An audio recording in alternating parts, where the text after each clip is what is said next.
Hey, what's up there? I'm in China, and my sister stepped out, so I'm going to continue my philosophy sort of YouTube blog, as it were, about Schopenhauer. Now, I was reading the chapter Ends of Explanations, and it turns out that something I kind of hinted at, or at least not hinted at, but kind of came derived to my own conclusions in different words, of course. Schopenhauer, as I was reading this, I realized that Schopenhauer and I sort of met right there in a very specific concept that it's just amazing when you kind of rediscover somebody else's philosophy before you read it. Now, I'm not saying I discovered all of Schopenhauer's philosophy as a whole or anything, but just a particular aspect of it, and I found this part quite interesting, so I'm going to share it with you guys. Anyhow, it starts by explaining. Well, actually, there's a lot to this chapter. It's very, very dense, but to kind of just get to the part that I'm speaking about, I'll have to forward a few ideas and kind of get to the part where he starts talking about what directions there are when, what possible directions, and only, in fact, directions there are when discussing the nature of explanation. Now, apparently there's two directions. This is not what I discovered, by the way. I'll let you know when it comes. There is the analysis, and then there is the synthesis. Analysis could go on forever. Synthesis has an ending point. I want to focus on synthesis, but just to quickly describe it, analysis, we can go on describing something deeper and deeper and deeper from constituents of what it's made of. For instance, if I say, I'm human, and then you say, well, what is that? And the explanation requires to explain the whatness of what a human is, the physical form, smaller and smaller and smaller. I'll have to say, well, humans made up of bodily constituents, organ cells, tissues, deeper atoms, subatomic particles, all these sorts of things that sort of contribute to make this sort of form we call human. Or if you want to take, I guess, an inanimate object, for instance, a carburetor. A carburetor works, if that was the question, how does a carburetor work? Well, the question, admittingly, is a bit ambiguous. It could go either way. It could go the direction we're discussing, analysis, or also synthesis, which I have yet to explain. In analysis, we can go on explaining what it's made of, all the little tiny parts that contribute to making up the carburetor. And by explaining the tinier parts, we've explained the carburetor. Now in synthesis, we go on outward, describing in the other direction how it works with things in relation around it. So if I were to say, what is a carburetor? And I take, instead of analysis, the synthesis direction, I'm now describing it in relation to all the other parts in the car, the internal combustion, the engine, everything that the carburetor works with to get the car functioning, or to get the thing, to show how it operates as a whole. And anyway, that would be explaining the carburetor in more of an outward aspect, and in that sense, synthesis. The other direction. So I want to focus on synthesis. Now, in synthesis, whereas in analysis we can go on feeding explanation after explanation without end, or of course until the person gets tired of talking. Theoretically, it goes on to without end. Practically speaking, eventually the person will have to give up, either because the viewer's tired of listening, or that thought goes infinitely. While synthesis has an ending finite point where we gather everything that we do know, as we're outwardly extracting everything we do know about a certain something, whatever it is that the context in which we're speaking about, and there's a stopping point in which our knowledge can't exceed that point because we've now discussed everything that we possibly know. And what we're speaking about in the context is what Schopenhauer is putting into perspective, the structure of our experience. Now, the structure of our experience is that's what we're in search of. That's what he believes that philosophy answers the riddle of the structure of experience. And through synthesis, when we get to that stopping point, well, how do we account for all of this, everything? That's really the $1,000,000 question. How do we account for everything? Now, he gives his paradigm example about the Rosetta Stone.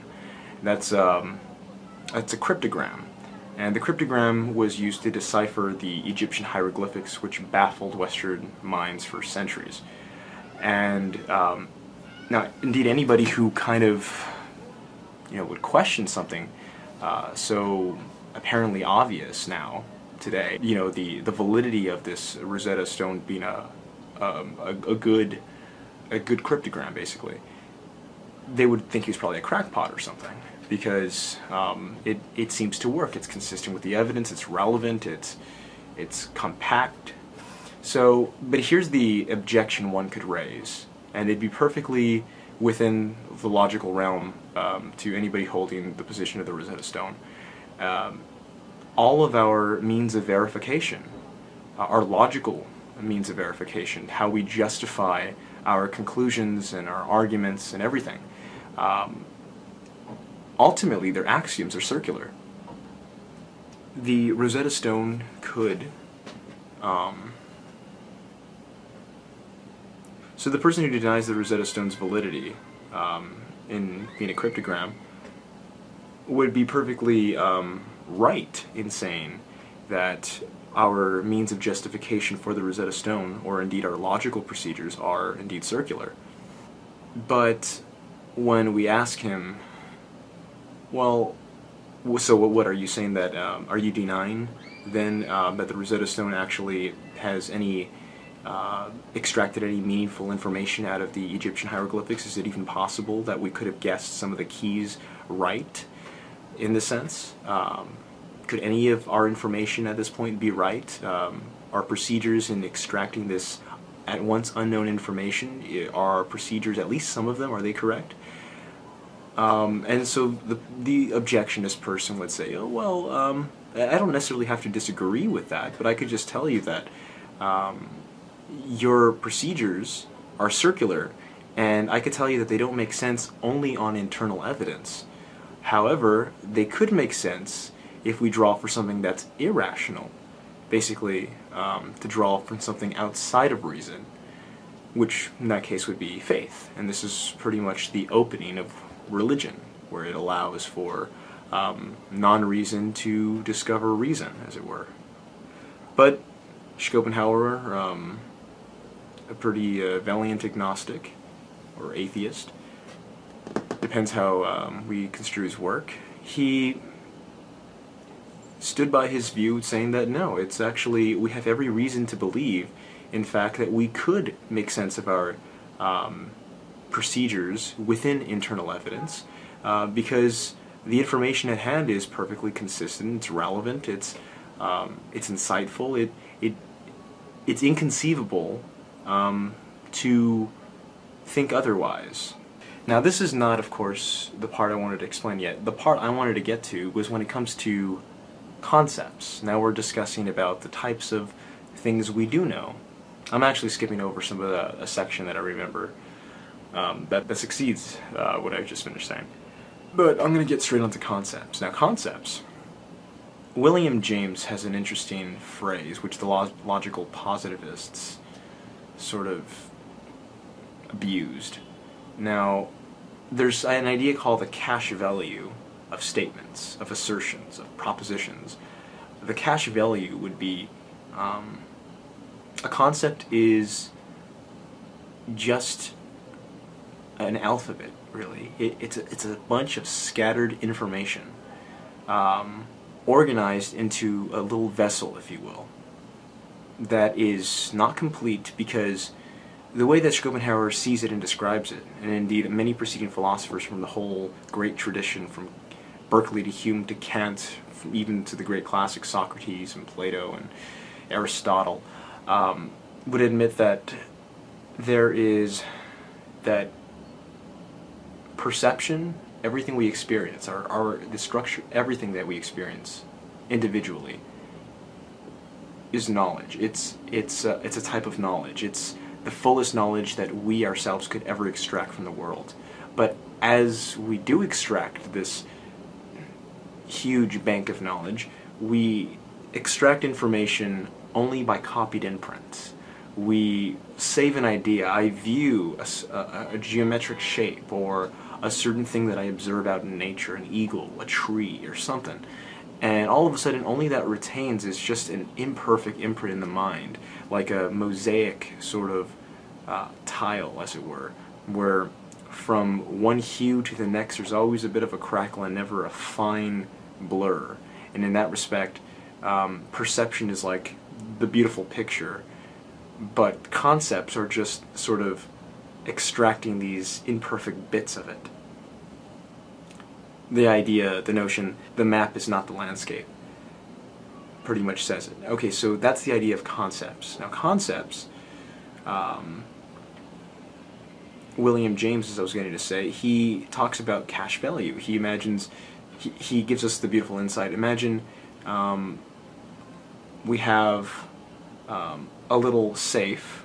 Inside of it we have all of the, we have money. And then of course we have the banknotes on this side. Now the banknotes would be the concepts. Now the money would be our perceptions. Both of these are dependent upon on the individual. Now if the individual collects all this experience, an older individual perhaps has way more experience or money, as it were, in the bank. Whereas the concepts, if he can make sense of all this information, is when it turns out into this sort of cash value. I won't really get into the logical positives sort of tampered with this idea, but it's safe to say right now that that's the idea that's going on here with concepts. But that is the idea right there that I feel that I stumbled upon in my own way. Now I was describing this sort of after discovering some philosophy of Taoism and thinking about vocabulary, words, and the limits of language, and I kind of stumbled across the same thing without ever reading this or any other philosopher that kind of hinted at the limits of language or communication in relation to our knowledge. I've always kind of wondered about that, so I started prescribing my own terminology into concepts that I was trying to create.